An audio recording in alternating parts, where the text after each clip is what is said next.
Hello and welcome to all you Taurus people out there. Yes, this is another video for you, exclusively for you, for the November horoscopes.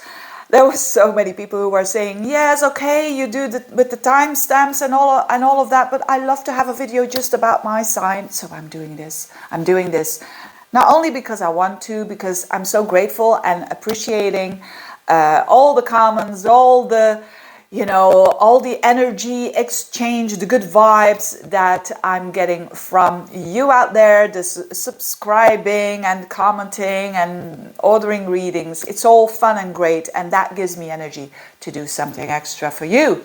So let's get started. November is your month, dear Taurians. Oh boy, I've been saying it in all of the videos. The Taurians, who've got a birthday around the 5th, the 6th, the 7th, the 8th, the 9th of May. Wow, this is your year, because there is an eclipse on the 8th of November at 16 degrees of Taurus.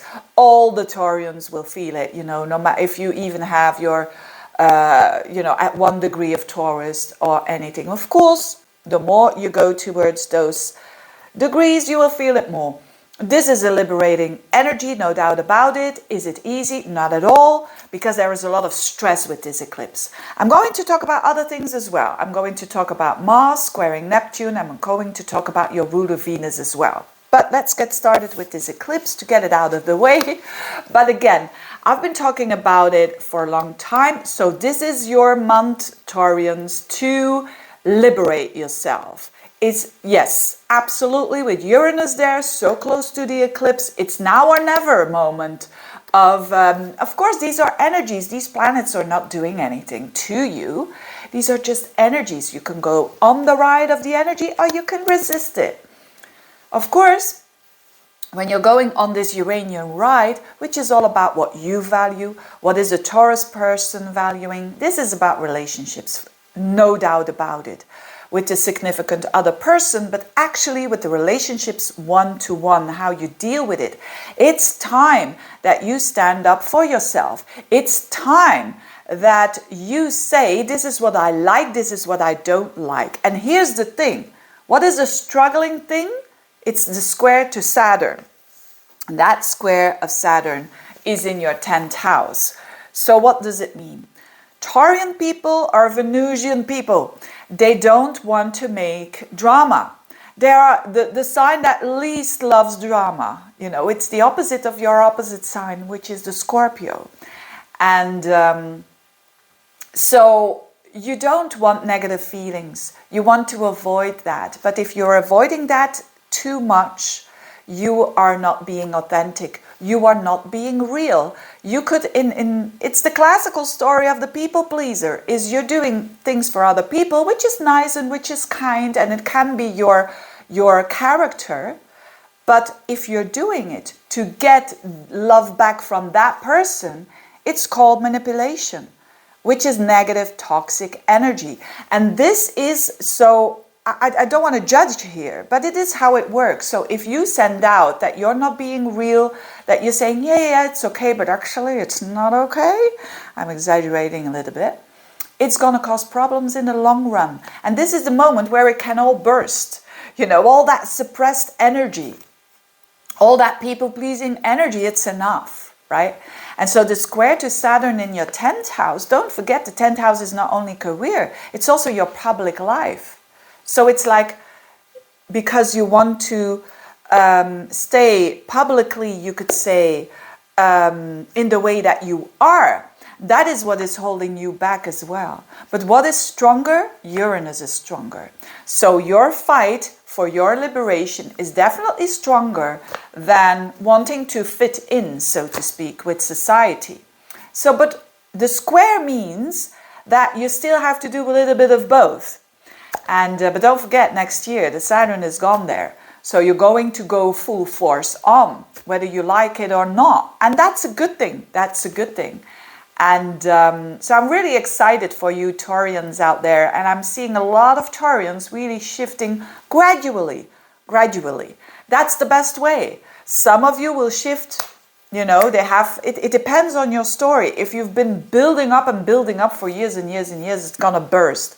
If not, if you've been aware of it and you're taking your power back very gradually but surely, you can't go wrong, basically. So what a month for you. What a month, what a liberating month. And it can be, because it's eclipses, it's very fated as well.